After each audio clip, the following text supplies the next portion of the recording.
In a world of noise, bias, and spin, intelligence may be the only currency that matters. Welcome to This Week Explained. I'm Tiana, and as always, I am joined by 20-plus year intelligence veteran Kervin. We go behind the front lines to bring you the factual, actual intelligence that you need. No fluff, no agenda, because we value the truth and your time. Before we start, I want you to know this broadcast is powered by the Leon Media Network. From sports to education, find your next obsession, like Can We Please Talk? Or At Least You Heard It Here at leonmedianetwork.com. We are also caffeinated through those late nights of intelligence reporting by fresh roasted coffee. They've set up a special offer just for our listeners. To get the best deal, you must click the link in our show notes and enter the code THISWEEK. That's THISWEEK to get 20% off your first order. It's genuinely some of the best coffee you can buy, and you'll be supporting the show, so check that out. Now, are you guys ready for the real story? Let's get into the update. In this episode, we unpack the dangerous divergence between diplomatic paperwork and the hard realities of realpolitik, analyzing how global powers are leveraging economic coercion and military intimidation to force outcomes. All right, Kervin. What a week it has been. We have been tracking some genuinely stunning diplomatic developments in the Ukraine conflict. I mean, this feels like a true inflection point after nearly 3 years of grinding war. Yeah, it certainly does feel that way, Tiana. And for so long, this conflict was defined by the trenches, by the battlefield dynamics. And now we're looking at is a coordinated, high-stakes diplomatic move by the United States trying to reshape the political geography of Eastern Europe. So we're not looking at mediation here. This looks like a heavy-handed, top-down strategy to force an outcome. All right, so let's start with the coordination. We have the existence of this 28-point peace framework drafted largely between U.S.-Russian envoys, paired with the highly unusual, unannounced visit of the U.S. Army Secretary Dan Driscoll and top military commanders to Kyiv. So, from an analytical perspective, what is the single most important takeaway from pairing a quiet, behind-the-scenes deal with such a visible, high-level military delegation? I think the single most important takeaway is that this combination signals an intent to present what you talked about at the beginning here, a fait accompli to Kyiv. And that simply means that the deal has been decided, and it's been decided before those affected even hear about it. Now, that leaves them with no option but to accept the deal. This is a display of unmitigated pressure from the United States. The U.S. administration is using its senior military leadership to deliver a political document, that 28-point plan, thereby treating the peace framework as a directive rather than a starting point for negotiation. So what is actually in this plan? Because first we heard this is a classified document. Then the details began to leak, which got the media spun up about how this is basically the Kremlin plan. It's the wish list that they put out. So can you cut through the noise and give us exactly what this plan detailed? Yeah, look, from what I've been able to gather through open source, this plan requires Kyiv to cede some territory to cap its military, which we know that that's something that President Zelensky has publicly ruled out. Now, the U.S. is going to tell Ukraine is, we, the United States, believe this is the way out. And look, you've got to accept the terms of the war's conclusion as defined by these terms. This is exactly why the Russian envoy was so optimistic about this plan, noting that their side felt, quote, the Russian position is really being heard here, end quote. Well, that speaks volumes about the shifting priorities. So let's look closer at the actual demands being placed on Ukraine. What are the major political and territorial requirements Kyiv would have to accept based on the drafts that we have seen? I think first up, we'll talk about the land. That's because these demands totally redefine what Ukraine's map is going to look like. And look, it's a tough pill to swallow. Kyiv would have to officially recognize Crimea. They'd have to officially recognize Luhansk and Donetsk as essentially Russian territory. But it doesn't stop there. The plan also takes the southern regions of Kherson and Zaporizhzhia, and it essentially freezes the conflict right along the current front lines. Think of it this way.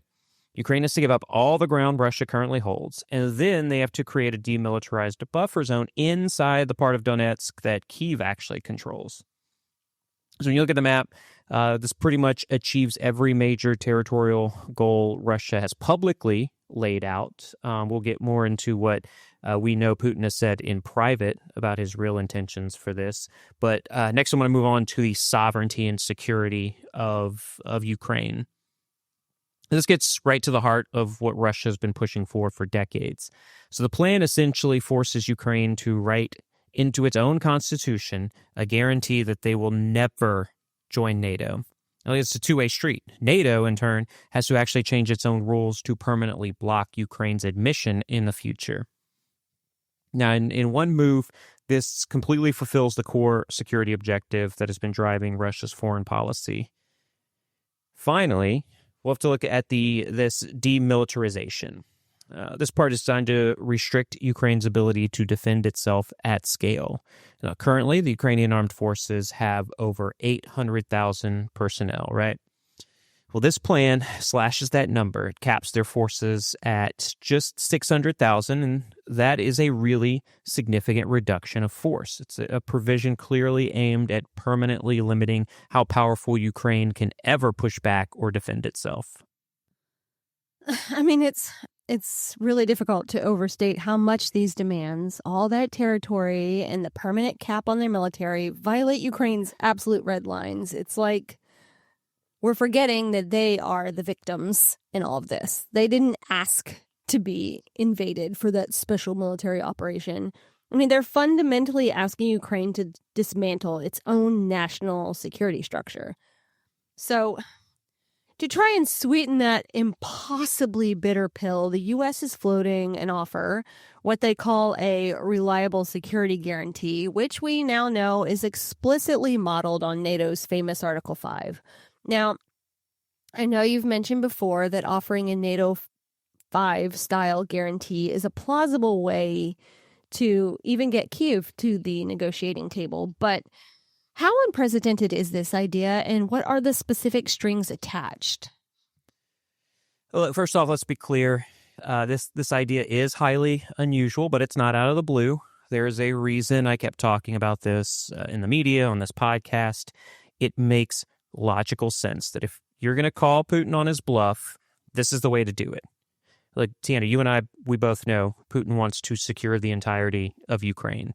But he says he doesn't. So provide Ukraine with security guarantees. And when the Russian economy collapses after the war ends, maybe you can provide that land back to Ukraine, much like we saw with the fall of the Soviet Union.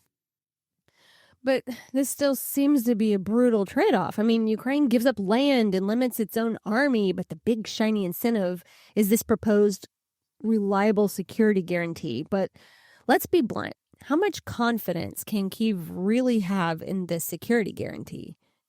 Yeah, that's a fantastic question, Tiana. I say that because the first thing we have to establish is what this is not. So this is not NATO membership. The promise is entirely outside the formal NATO treaty structure. It doesn't automatically give Ukraine that full collective defense commitment either. Instead, this is a custom-made pact, a new, bespoke treaty crafted just for Ukraine, likely involving the U.S., but also a coalition of other major allies. But for Ukraine, that word guarantee is loaded, isn't it? They've been down this road before, giving up something massive in exchange for... Yeah, exactly. Look, we all have to remember the ghost of the 1994 Budapest Memorandum. That is the thing that hangs over all of these talks. So back then, Ukraine gave up the world's third largest nuclear arsenal. It's a massive deterrent.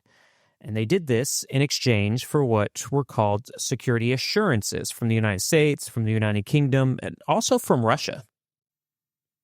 All right, so for people who may not know the difference, what is the difference between this and a guarantee?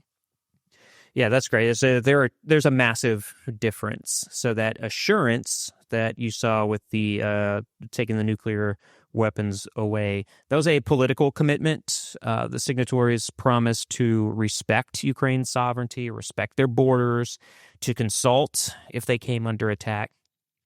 The crucial fatal flaw was it did not legally commit the United States or the UK to send their troops to defend Ukraine. And now look at where we are since 2022. So it was a promise to care, but not a promise to fight. And now we know how that ended. Russia, one of the signatories, violated it in 2014 and again in 2022. So Kyiv... Yeah, absolutely. That's why Ukraine is demanding a proper security guarantee this go-around. They want a legally binding, treaty-based commitment, just like NATO has with Article 5. So they're saying, we were burned once. We are only going to accept these painful territorial losses and military caps if we get an ironclad, enforceable guarantee that ensures our survival as a nation within in the future. You can't trust Russia with these agreements. You can't trust the United States or England either, because they were part of the problem. Right, and they cared, we promise, guys, we care. Yeah, so what we have right now is it looks like Ukraine would be trading land and sovereignty for more ironclad security, and they're not going to agree to it unless that security is rock solid. Well, it sounds like the plan is designed not just to end the war, but to manage and contain the geopolitical risk posed by Ukraine itself. Yeah, you're exactly right. And the plan is not just about Ukraine and Russia. It's a global economic and political reset. We can go look at the financial provisions in this plan. There are $100 billion in frozen Russian assets. That's going to go to Ukraine's rebuilding. We kind of talked about this a couple weeks ago on the podcast, but there's also a stipulation for other frozen assets to be diverted into a joint U.S.-Russian investment vehicle. And this is going to help strengthen ties between the U.S. and Russia. Now, Russia would also be readmitted to the G8.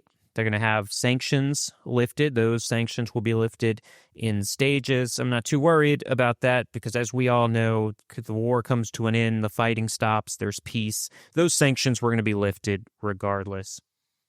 But this all clearly shows the primary U.S. goal.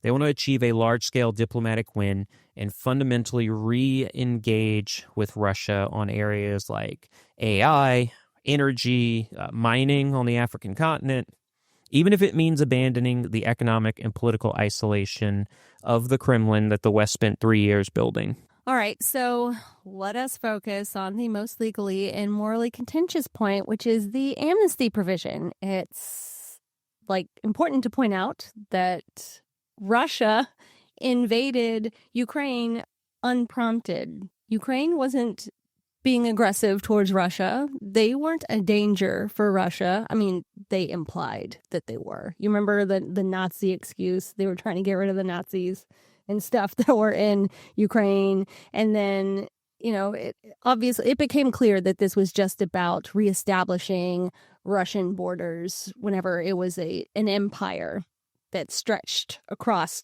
the continent. So this amnesty provision, the plan grants full amnesty to all parties for their actions during this war.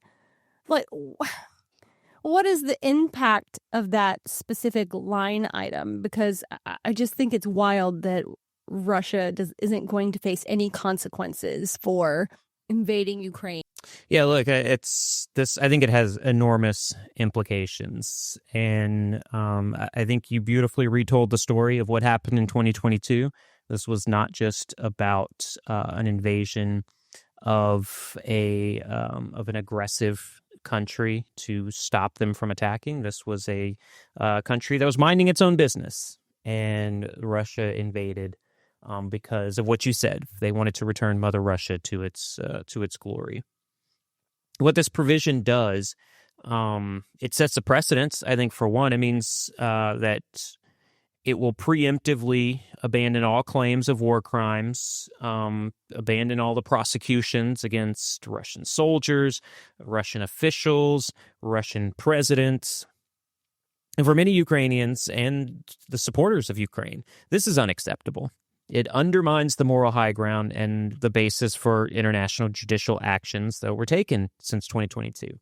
Now, accepting this line is not just a military concession. It is a profound legal and moral one that would effectively close the door on holding Russia accountable in a court of law for the conduct of the war. And speaking of accountability, let us talk about the Europeans. They're directly impacted by any settlement that involves NATO, the G8, and security architecture. Yet the White House has reportedly sidelined them, with a senior official saying, "We do not really care about the Europeans." We don't. Right, yeah. That's been the typical since January. We just don't care about anybody but ourselves, obviously. Yeah, that's you're absolutely right. And the U.S. is essentially telling its NATO allies that their input on the future of continental security is irrelevant to securing this deal. This risks more than just hurting feelings. It risks fracturing this Western alliance. And this is what Russia wants. More importantly, this is what China wants in the lead up to an invasion of Taiwan. Now, the Europeans have their own red lines. They have their own proposals for peacekeeping forces, for example.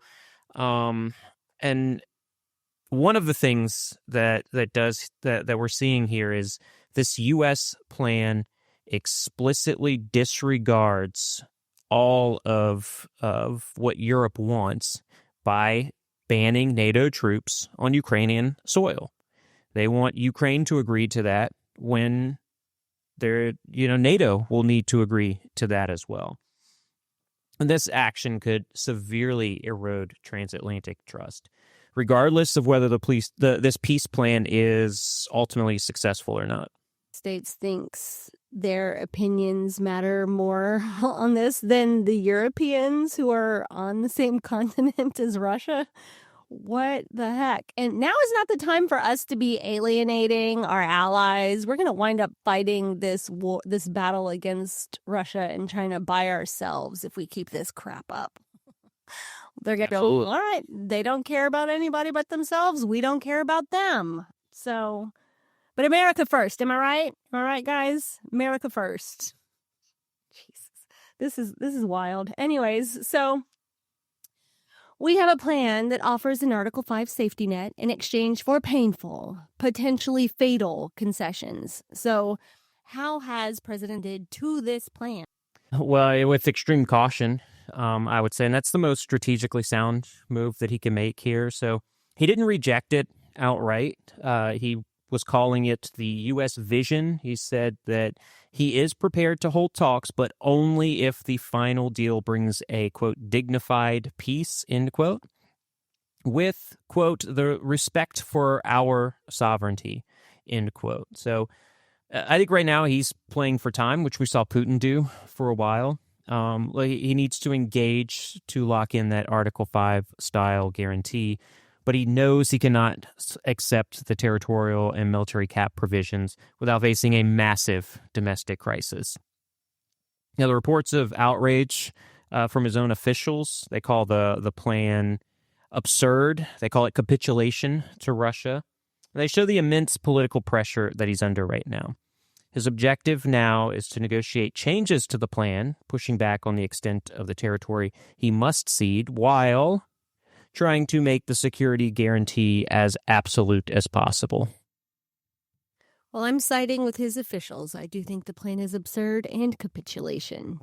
Anyways, I mean, it looks like the most intense phase of the war is shifting from the battlefield to the negotiating table. And thank you for guiding us through this complex diplomatic puzzle.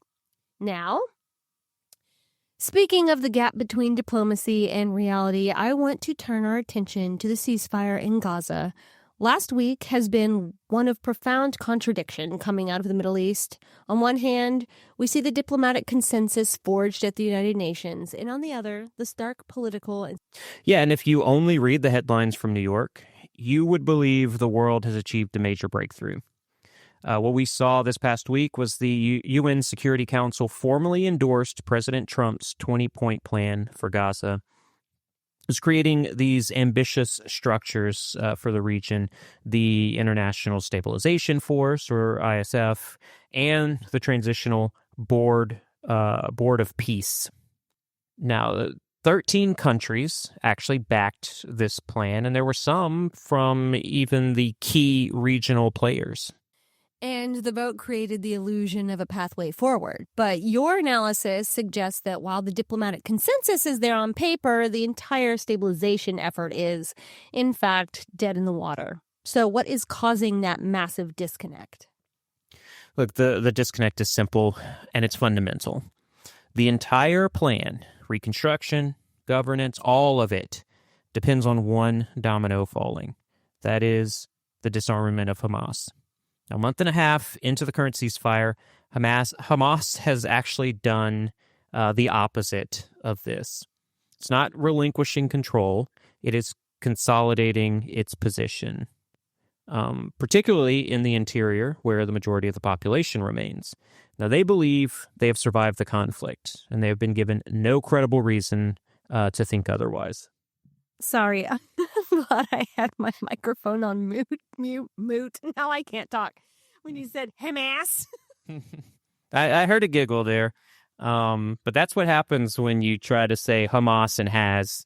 And I was going to cut Hamas. in. I was going to cut in then. But I thought. Should have. I was like, I'm going to let him finish what he wants to say. And then I'm going to make fun of him after. So. I will say I do have a fundamental problem with our virtual recordings in that we can't have the banter that we once had over the last few months. So I do not like that. I like you chiming in and me chiming in. So can't wait for that to be back as part of the podcast. I could have chimed in. I just decided to let you finish what you were saying before I it in on you. Like, I could have chimed in. Nothing was stopping me from chiming in. I just decided to let you finish what you were saying before I made fun of you. Gotcha. Thank me for my service. I very much appreciate your service. Thank you. Okay. I'm just kidding. I mispronounce things all the time, obviously, but most of that I make you cut out. So, anyways, let's get back on track. Sorry about that little sidebar. But that brings us directly to the most prominent source of diplomatic friction this week, which is Prime Minister Netanyahu. In his recent interview, he did not just express skepticism about a Palestinian state. He flat out rejected it as an existential threat, which I think is a reach, but okay, how people existing is an existential threat, just okay. Anyway, so how does that hardline position sabotage the very resolution the U.S. put forward, which itself nods to a path towards statehood? Yeah, I think it creates an impossible... Right, yeah. That two-state solution we talked about, I think last week on the podcast, and it creates an impossible hurdle here. This pathway to self-determination was the diplomatic price paid to secure the support of the Palestinian Authority, but also other key Arab nations like Saudi Arabia and Egypt. Now, without that language, the resolution would have faced a veto. But Netanyahu has now stated that his opposition holds even if it cost Israel normalization with Saudi Arabia. Now, the Saudi Crown Prince, Mohammed bin Salman, has made it clear that normalization requires a credible path toward its two-state solution there in Palestine. And Israel is choosing security, as they define it, over a massive diplomatic and economic prize. That's a very important distinction to make, that saying Israel is choosing security as they define it. Yeah. So, okay, well, shifting focus to the immediate security challenges, Netanyahu also laid out the conditions for reopening the Rafah crossing. Yeah, he said the crossing is close to reopening once the 3 remaining deceased hostages are returned by Hamas. But the deeper issue here is one of the displacement. The Prime Minister expressed hope that Egypt would allow Gazans who wish to leave to actually do so, citing the U.S. plan's inclusion of that right. But Cairo has repeatedly called any displacement a red line. And this creates tension not just between Israel and Hamas, but between two crucial regional allies, that is Israel and Egypt. Okay, so we have a consensus on paper, profound political friction, and a security apparatus, the ISF, that is not even deployed. What practical steps must the global community take right now to avoid having that Security Council resolution become meaningless? I think the consensus is that the world must stop dealing in vague statements. Hamas only understands pressure, and first, the reconstruction money that could total over $50 billion from some of the estimates that I read must be used as non-negotiable leverage. All reconstruction funds must be 100% conditioned on the verified disarmament of Hamas. No schools, no hospitals, no electricity plants are to be built or rebuilt until the weapons are gone. That is what Israel is saying right now. And the funds, they are saying, must be escrowed in an international trust. So basically, a single, clear, non-negotiable roadmap tying every single dollar to... Yeah, you nailed it. And second, the ISF must stop being a theoretical concept. Contributing nations are going to need to be named. The command structure will need to be finalized, and a mandate will need to be established immediately. Right now, we're seeing major players like the Arab League, like the European Union, who have explicitly called for Hamas's disarmament. So Hamas needs to disarm. They need to put pressure and political capital behind all of these statements. And if that coordinated leverage fails, what is the ultimate option being discussed to resolve? I think the discussion moves to a highly sensitive but necessary step. We're going to have to see voluntary civilian relocation. The core idea here would be simple.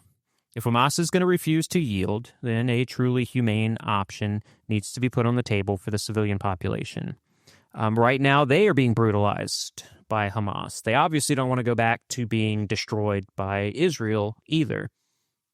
They need a path out of the intense fighting zones, maybe to designated safe areas, but there does need to be one critical condition: an explicit, firm, guaranteed right of return. We got to think about this. Only once the population is secure can the full military or isolation measures be used to finally eliminate Hamas.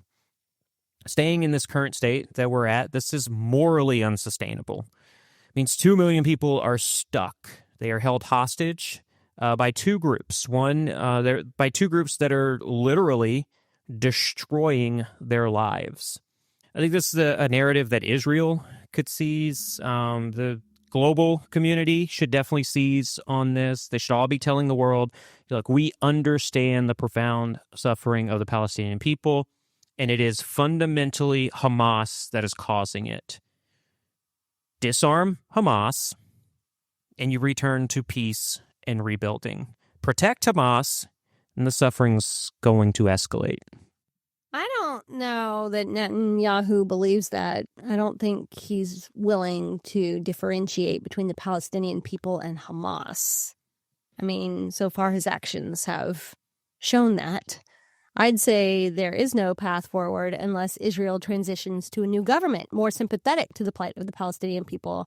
And the reason I believe that is because of something that Netanyahu spoke about, which is his new defense strategy. He signaled a major move toward independent arms production to reduce reliance on the U.S.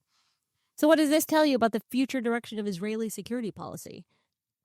It tells us that Israel's definition of peace through strength is becoming highly autonomous. The Prime Minister is planning for a complex reorganization over the next decade. This is to minimize dependence on external suppliers, even from some very loyal friends of his, like the United States.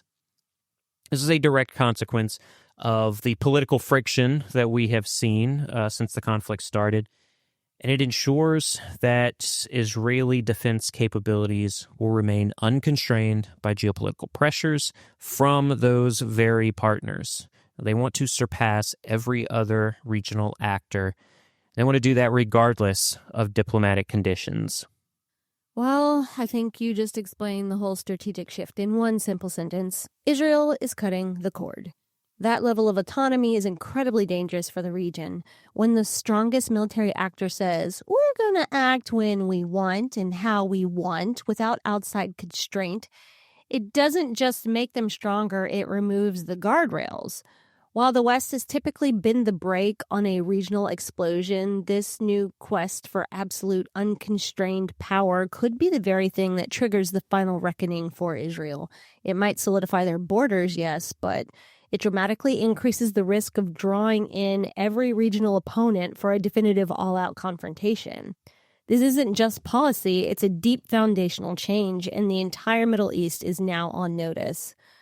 Now, let's move from one high-stakes regional power struggle to another that's heating up in our own hemisphere, and I'm talking about Venezuela. But before we get into all that, I want to address the elephant in the room. This new year is already feeling pretty heavy, and if you're like us, you're just trying to make sense of the noise without getting overwhelmed. This is why we are partnering with Ground News. This is a tool we actually use to navigate that noise. We aren't just saying that, we really respect what they're doing. We specifically recommend their Vantage subscription to get the full picture of media bias, and right now you can get 40% off by using our link. If you want to support our show and upgrade your media diet, go check it out. It's a great way to take advantage of the deal. You can go to the show notes and select the link in the description or navigate to our Instagram page where the link is in the bio. Now, as we mentioned before, we are shifting from one high-stakes regional power struggle to another that's heating up in our own hemisphere, and I'm talking about Venezuela. The volume of reports, the sheer volume of military assets, and the variety of unconventional measures being discussed all point to a significant escalation of pressure. Yeah, and what we're seeing is not a gradual ramp up, but what looks like a multifaceted approach with multiple sources suggesting a new phase of operations is imminent. Now, the level of resources deployed, specifically the naval presence, indicates a very serious commitment to the region. All right, well, let us start with the military footprint because the numbers are staggering. We are talking about 15,000 U.S. troops in the region. And given that scale, what is the intelligence community making of that stated goal versus the deployed capability? Well, look, we talked about this last week. The firepower deployed far outweighs what is typically required for a counter-narcotics mission. I would say it's a bit, it far outweighs a counterterrorism requirement. We're looking at amphibious assault ships, 2 amphibious transport dock ships, along with fighter jets that are stationed in Puerto Rico. And when you look at the total assets, the surface combatants, an advanced carrier, also the marine capacity, this suggests that while counter-narcotics is a stated objective, the capacity for other options, including regime change, is undeniably present. Is the very definition of signaling, as making sure Caracas understands what the United States could do. Well, I think they already know that since initially Maduro was pretty much begging the U.S. to back off, you know? Yeah, when he was to make all these. Absolutely. Yeah, he was offering all the oil and the resources of Venezuela. Yeah. He's like, just please leave me alone, back off. So anyways, that signaling is being amplified by the rhetoric. President Trump will not rule out sending U.S. troops into Venezuela, and that combined with the fact that he authorized the CIA to conduct covert operations there last month points to an intent that goes far beyond interdicting drug boats, does it not? Yeah, you're absolutely right. Typically, the authorization for covert CIA operations stays covert. We don't typically have a president announcing covert plans to the world, but this is the timeline that we are living in now. Now, these CIA missions are a classic precursor to a more direct action. Think Afghanistan. Same thing happened within Afghanistan. Or at a minimum, this could be an attempt to prepare the environment for further measures. That leads us directly into a fascinating piece of proposed psychological warfare, the idea of dropping U.S. leaflets on Caracas. We are reading that this was discussed at the highest levels and was potentially timed for Maduro's 63rd birthday. what is the purpose of that kind of operation in this environment? Like, what did it say that these flyers were going? Yeah, well, what the leaflets are going to say, or what I have been able to see in open source, it's going to tell the Venezuelan people to rise up against an authoritarian regime that has their thumb on all of the people, and they need to rise up against it in order to promote this regime change. Now, we've seen leaflets dropped in Gaza. We've seen this happen in Lebanon and Syria. And dropping leaflets, this is a form of psyops. This is an old school form of psyop. Now, recently, we have seen the information space of social media as a means to perform psyops. But these old school measures, they're also highly effective. Now,